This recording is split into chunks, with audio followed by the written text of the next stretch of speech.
We have a fun Hanukkah story to tell. It was 1989, our first Hanukkah together as an engaged couple. Yeah, we had just gotten engaged in August of '89, but we didn't have a ring yet. Right. So you surprised me on that first night of Hanukkah with the engagement ring. And then 2 years later, at a holiday party, it was stolen. Right. I was pregnant with our first child and my fingers had gotten swollen and the rings wouldn't fit anymore, so I was keeping them in my purse. We were so depressed. We replaced the wedding band right away, but I didn't feel like I needed another engagement ring, so we just let that go. So 8 years later, it's now 1999, I knew you were missing it. Yeah, you said I started trying on other rings together with the wedding band to see how they would look. So I ordered a new setting, and it came in December, and I thought maybe I could give it to you around Hanukkah. So again, 1999, 10 years after you had given me the first engagement ring, you surprised me again on the first night of Hanukkah with the replacement ring. So celebrating Hanukkah sort of reminds us of us and the beginnings of our relationship. Hi everyone, my name is Joni Leeds and I wanted to say thank you to the URJ for having me today. And I want to wish all of you that are watching and all of your communities, your family and your friends a very, very happy Hanukkah. And I want to introduce a new song that I just co-wrote with a friend of mine named Josh Schreiber from Josh and the Jam Tones. We recently got together and we co-wrote this tune and I hope that you like it. It's called Like a Maccabee, and it's about being brave and strong and fighting for what you believe in. So much love to all of you. Mwah. It doesn't happen overnight for a miracle to rise. It just takes a little fight. So keep your eyes on the prize. 'Cause you're never too small to stand up for what's right. So give it your all. Shine your light. 'Cause you got to be brave like a Maccabee, bold like a Maccabee. I'll protect you and you protect me. Bring it on like a Maccabee, stand tall like a Maccabee, stand strong like a Maccabee. Oh, oh, hey. Throw your hands up in the air, you'll see. Oh, oh, hey. Party like a Maccabee. No, it isn't always fun when there's work to be done. Just a little every day if you want to make a change. If something's going down, you know you always got a choice. You could turn away, make it loud and use your voice. 'Cause you got to be brave like a Maccabee, bold like a Maccabee. I'll protect you and you protect me. Bring it on like a Maccabee, stand tall like a Maccabee, stand strong like a Maccabee. Oh, oh, hey. Throw your hands up in the air, you'll see. Oh, oh, hey. Party like a Maccabee. So we pass it down. Pass it down. Like the ones who came before. Spin around. Spin around. So you can't take it no more. And if your light is low, just lean on me. 'Cause you got to be brave like a Maccabee, bold like a Maccabee. I'll protect you and you protect me. Bring it on like a Maccabee, stand tall like a Maccabee, stand strong like a Maccabee. Oh, oh, oh, oh, hey. Throw your hands up in the air, you'll see. Oh, oh, hey. Come on and party like a Maccabee. Oh, oh, hey. Throw your hands up in the air, you'll see. Oh, oh, hey. Party like a Maccabee. Happy Hanukkah, friends. Hanukkah, everybody. See you guys soon. One of my favorite Hanukkah memories is when my child Scout presented to their third grade class all about Hanukkah. Scout was one of the only Jewish students in the whole school and took such great pride in teaching others about what Hanukkah meant to them and to the Jewish people. The best thing about the day is we served over 100 fried latkes to the kiddos, and they were a huge hit. Now, don't tell anyone we actually served frozen Trader Joe's latkes, but if anyone asks, they were made from scratch at home. Happy Hanukkah!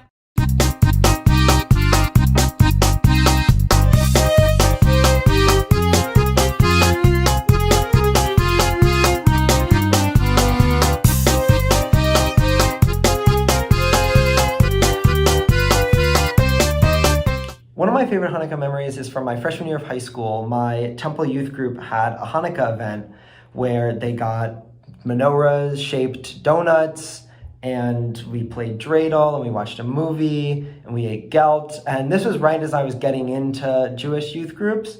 And this event was one of the reasons that I continued doing Jewish youth groups, and then went from my Temple youth group to Nifty, and just because of the amazing community and how welcome I felt at this event. And so that's one of my all-time favorite Hanukkah memories, because it really changed my life throughout high school, and now I'm super involved, and so I'll always be grateful for that event for putting me on the path that I am on now. One of my favorite Hanukkah memories was 2 years ago, when I went with my youth movement to a 3-day trip in the desert near Eilat. It was 3 days of hiking through the desert with all of our equipment on our backs, and I learned a lot about the country and about myself. I hiked with people who I've never met before, and they're friends of mine till this day. It really was a once-in-a-lifetime experience. Happy Hanukkah from Israel.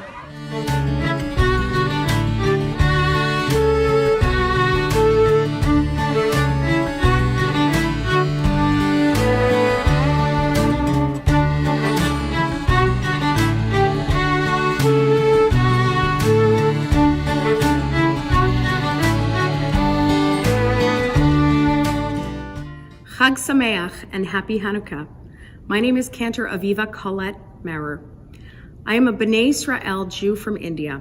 My grandfather, Ezra Colette, founded the Jewish Welfare Association of New Delhi, and we are descendants of Bavaji Koletkar, who is the first person in our family we can technically trace, though the B'nai Israel Jews of India can be traced back to 730 BCE.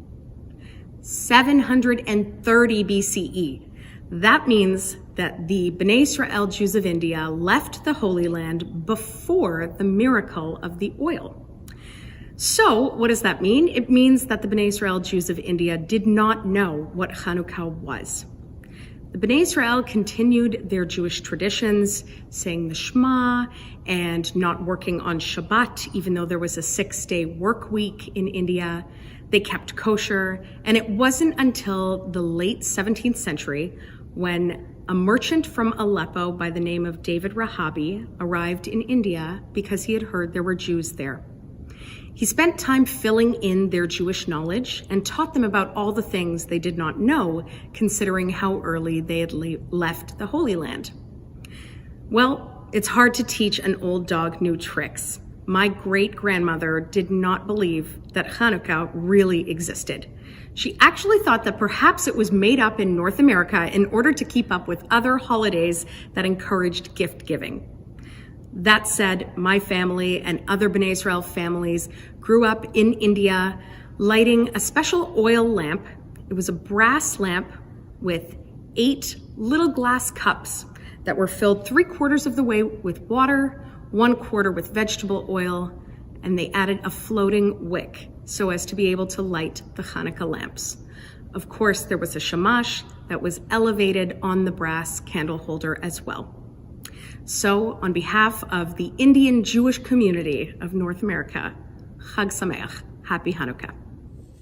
All right, let's join together in singing a Hanukkah classic. Here we go. Hanukkah, oh Hanukkah, come light the menorah. Let's have a party, we'll all dance the hora. Gather round the table, we'll give you a treat. Sivi, won't you play with and latkes to eat? And while we are playing, the candles are burning low. One for each night, they shed a sweet light to remind us of days long ago. One for each night, they shed a sweet light to remind us of days long ago. Hanukkah, oh Hanukkah, come light the menorah. Let's have a party, we'll all dance the hora. Gather round the table, we'll give you a treat. Sivi, won't you play with and latkes to eat? And while we are playing, the candles are burning low. To remind us of days long ago.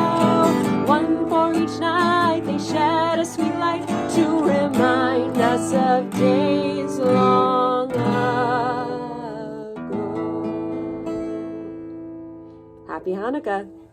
During the time of the Hanukkah story, ancient Israel was ruled by the Seleucid Greek Empire. Its king Antiochus IV decreed that there could no longer be many different religions in his empire. Instead, everyone had to pray in the same manner. Under Antiochus's rule, it became a crime to be different. The Maccabees fought the first battle for religious freedom in human history. Today, we're all well aware that religious liberty is not a reality in too many places around the world. We know that until all are free, none of us truly enjoys religious liberty. During Hanukkah, we yearn for the light of liberty. The Maccabees fought for the right to believe and pray as proud Jews, and we will do no less. See this little menorah here? That little light of mine, oh yes, I am going to let it shine.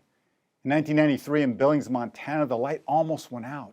This was a town where most people had never met a Jew since there were only 50 Jewish families among 80,000 residents. But still, somehow, these good people stood up to hate. An anti-Semitic incident took place when a rock was thrown through the window of a Jewish home displaying their Hanukkah menorah. In response, the Billings Gazette published a full-page picture of a menorah that people could cut out and tape up in their own windows. It's estimated that 6,000 homes in Billings had menorahs on display. The story reminds us all of what it looks like to stand together regardless of our own religion and take back the darkness of hate and prejudice for the sake of justice for all. Like the residents of Billings, we too must come together to protect each other because our deep respect for the dignity of every person transcends religious or ethnic identity. And yes, with the uptick in anti-Semitism, we so appreciate those who stand up in solidarity with us to defend our Jewish community like the residents of Billings did. You see that little menorah right here? I'm going to let that light shine. The light shines brightly when we don't demonize, even if we disagree. The darkness will never overtake the light as long as we don't hate who God loves. The light shines brightly when, rather than denigrate, we celebrate our multi-faith, multi-racial community. The light won't go out as long as we honor generations of immigrants who have brought their talents and dreams to these shores. The light shines brightly whenever we're partisans for justice and compassion, not purveyors of bigotry. The light won't ever go out when we are intolerant of systemic racism, when we fight racial injustice throughout our society. See this little menorah right here? That little light of mine, oh yes, I'm going to let it shine. On Hanukkah, we read these words from the prophetic book of Zechariah, chapter 4. Lo v'chayav lo b'koach, ki im beruchi amar Adonai tzvaot. Not by might, not by power, but by my spirit, says the Eternal.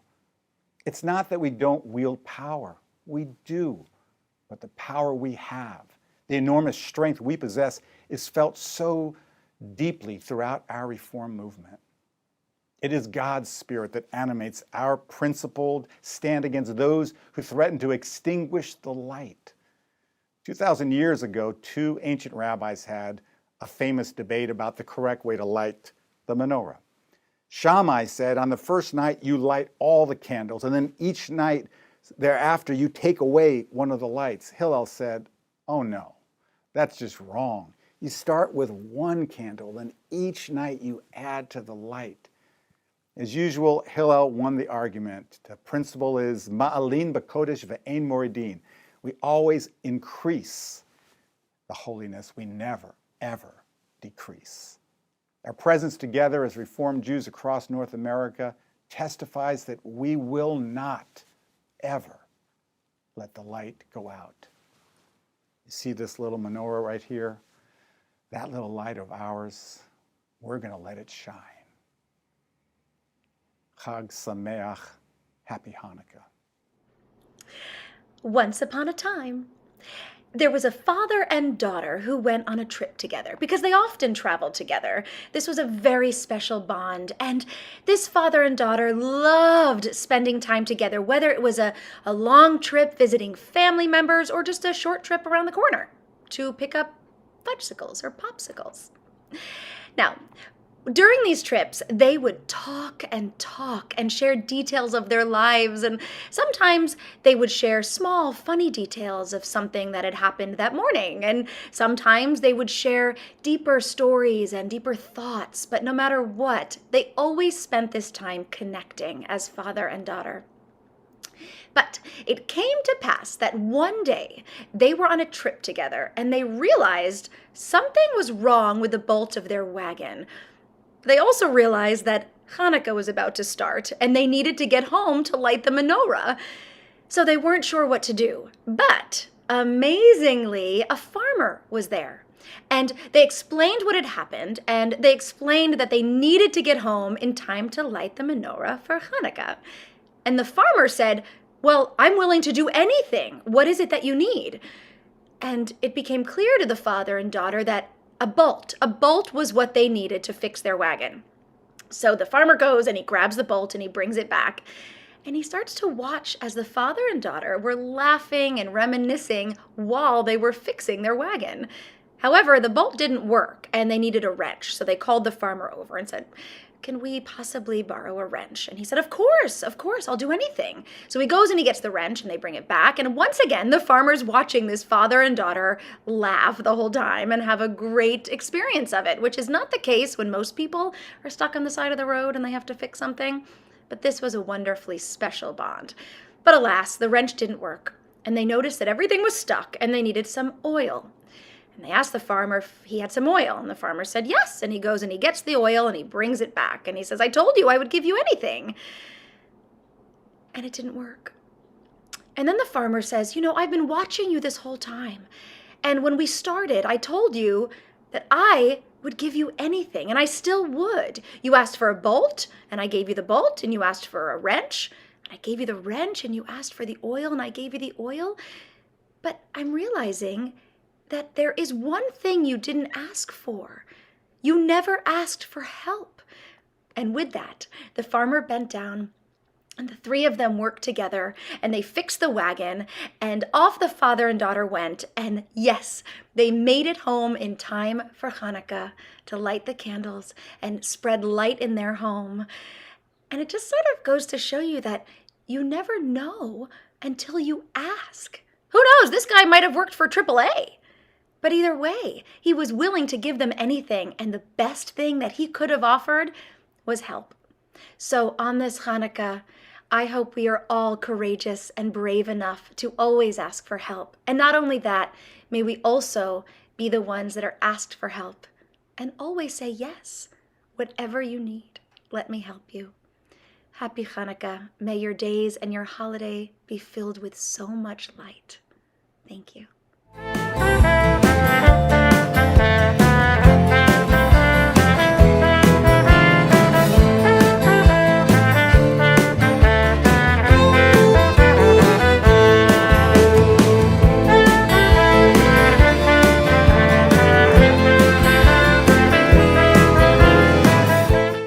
Hi, I'm Rabbi Samantha Frank. And I'm Rabbi Rena Singer. And together, we're Modern Ritual. Woo! Rena, one of the best things about being Jewish right now, I think, is that we have the opportunity and the blessing to choose what's really important to us about how we make Jewish choices, how we do Jewish, how we live Jewishly. So to that end, I would love to know what you think is really important for us as we think about celebrating Hanukkah. I love that question. Hanukkah is an incredible holiday, and I'm glad that so many people know what it is, get to experience it. And I think that one of the important things about Hanukkah, and one of the hard things about Hanukkah, is that people often think about it as in competition with Christmas. And it makes sense, right? It's the holiday season. everyone's experiencing Christmas differently depending on how your family is made up. But Hanukkah and Christmas are both about putting light into the world. And I love that as Jews, we say on Hanukkah, we are unapologetically putting our Jewish light out into the world. And we don't have to see that as a competition. We can just see that as a different way of making the winter easier and more beautiful and brighter. And so I think that on Hanukkah, our job is to go all out, because it is a holiday of light and joy. And we're not supposed to just wither away and be like, oh, it's a minor holiday. Oh, it's not as cool. It's not as fun. No, lean into Hanukkah. I say, don't just get one Hanukkah, get like 6, really fill your house with light. Hanukkahs are expensive. You do not have to buy 6 of them. If you Google it online, there are a million ways you can make them, or just bring more light in. Decorate your house, have latke parties or latke wars like what we had when I was growing up. Make Hanukkah a blast, and that light will authentically and beautifully shine for you and your family. And that's what I love doing on Hanukkah. What about you? I love that so much. And I also love lighting the Hanukkah. It's something that's so simple. It only takes a few minutes, but it never fails to bring me some joy, whether I'm doing it right at sundown or later in the evening. And I love that. I think your idea to really just lean into our Judaism at this time of year, it really echoes what I think a lot of the story of Hanukkah is about. The Maccabees, they knew that being Jewish made them different, and they were willing to fight for that. They realized that they had something really special and something that was worth protecting and carrying on.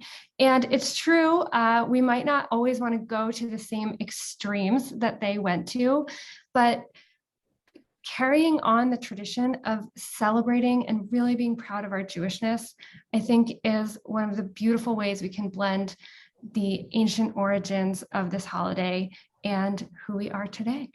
Happy Hanukkah. Happy Hanukkah. Happy Hanukkah.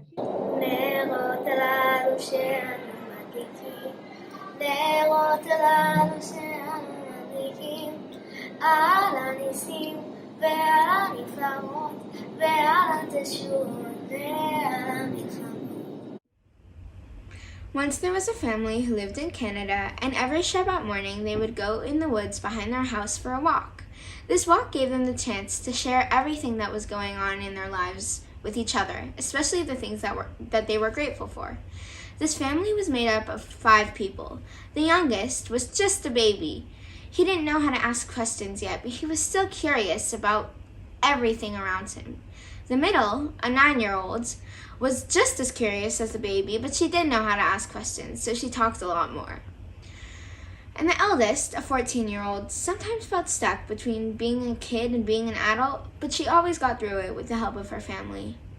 One particular Shabbat morning, the family was walking through the woods, through the snow, when the 9-year-old Alice asked her mom, "Mom, I see the trees above our heads and the path under our feet paved by millions of people before us, but how can something as small as snow change the world as much as the trees over our heads and the path under our feet do?" The 2 mothers looked at each other, not really knowing how to answer it. They looked to their son, the baby, who certainly couldn't be any help on this one. They looked to their daughter, who started talking about something to do with frozen water and science, but petered off after a little while and laughed, realizing that this wasn't really the answer her 9-year-old sister was looking for. "Well," one of the moms answered, I guess little things can make a big difference, whether it's all of those tiny little snowflakes piling up until they're one big mound of fresh snow for you and your friends to play in, or if they're little acts of kindness building and building up until you build to very big good deeds." "Okay," said the 9-year-old Alice, accepting the answer, and then kept walking along with her family. After a few minutes, she lifted her head and said, "So, little things can change the world, right?" "Yeah," her mom said. I guess. Alice said, just like me. The family laughed and kept walking along, agreeing. The little girl grew up. 3 years later, she still thought about that conversation. She tried to have little acts of kindness in her life everywhere she went, whether it was saying a simple thank you or saying hello to someone or giving them just a smile. Now she's almost 12. Her sister is 17 and her baby brother has learned to talk, which makes him a bit of a hurricane. That little girl was me 3 years ago. I really do think about that conversation every day, and I try and do these small, simple acts of kindness at least twice a day.